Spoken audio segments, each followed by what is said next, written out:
What's up guys, in this video we're looking at the 2018 Alfa Romeo Stelvio. This thing's awesome. Let's take a closer look.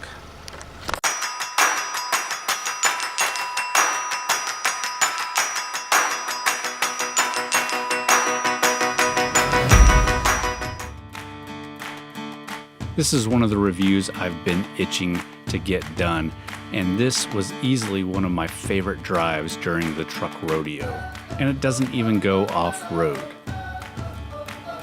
At the same time, it's probably one of the more controversial winners, as I pointed out in our roundup of the winners article on TexasGarage.com. If you're interested in that article, I'll have a link down below. First, let's talk a bit about Alfa Romeo in the US market and what the Stelvio is. Alfa Romeo jumped back into the American market with the launch of the 4C in 2013. It was their mid-engine, lightweight, rear-wheel drive sports car made to compete with the Porsche Boxer and Cayman, the Corvette, and even draw fans away from the MX-5. The 4C is still very unique in its niche. We have some reviews on that on txgarage.com as well. Links will be in the description if you're interested. Next, Alfa brought over their new Giulia in 2015. This is a four-door sedan that happens to be a great-looking rocket ship. And that brings us to the 2018 Stelvio, built on the same platform as the Giulia, but with a CUV stance and body. Now, in no way is the Stelvio a better looking vehicle, but as far as CUVs go, it's pretty great. You get that iconic Alfa Romeo grille up front and muscular curves all around. It does have a low profile, so you definitely won't be taking this off-road, but getting it out on some back twisty country roads, this machine dominates. And that's precisely what I did. Down by the ranch where the Truck Rodeo was held, there were many country roads, but one specific backcountry road that I was able to really feel how planted and precise this vehicle was. It feels like a sports car when you're behind the wheel. You instantly forget all about the bigger size and taller stance as you're weaving in and out of the corners using the paddle shifters on the steering column to keep the car in the optimal RPM. Other interior details escape me as I didn't spend much time in the car and was focused on driving while I was in the car.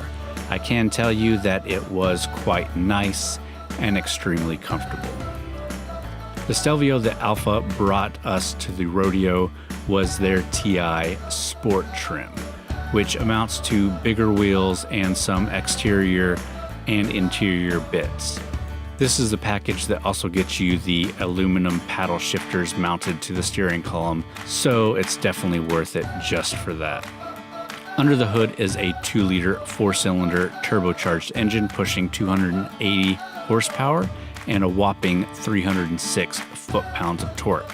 That's matched up to an 8-speed transmission, which, like I said, can be manually shifted.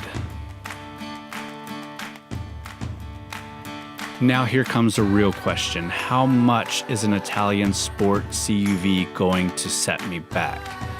Well, the base price is $41,995, which sounds extremely reasonable for how great this vehicle drove. That is $4K more than the base price of the Giulia though, so you better really want that extra room. Of course, we're not into buying the base model of anything around here, so just for fun, we spec'd the Stelvio out to the max and got an MSRP of $53,290. So the base price is higher than that of the Mercedes GLA 250. We reviewed this vehicle from the Truck Rodeo earlier. That video is out. You can check it up in the iCards or with a link down below. But you're getting almost 80 horsepower more from the Alfa engine than the Mercedes engine. It's also more expensive than the BMW X1, Lexus NX, and the Audi Q3. It can also be compared to vehicles like the Porsche Macan, the Jaguar F-Pace, and the Range Rover Velar. I would absolutely buy the Alfa over pretty much any of these cars though, as it's more of a unique choice and it's so much fun to drive. That being said, I probably wouldn't buy it over something like a Mazda CX-3 or CX-5.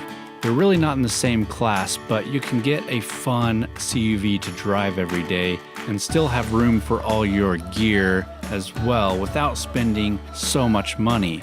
If I was going to spend that kind of money and wanted something fast that looked good and maybe had an Alfa badge, I'd jump right into the Giulia. That's why I think this is a bit of a controversial choice for CUV of Texas. The whole point of these awards are to put yourself in the shoes of the average Texas consumer, not to vote on what you thought was the coolest car you drove that day. That being said, I'm only one vote at the Truck Rodeo, and my colleagues obviously disagreed.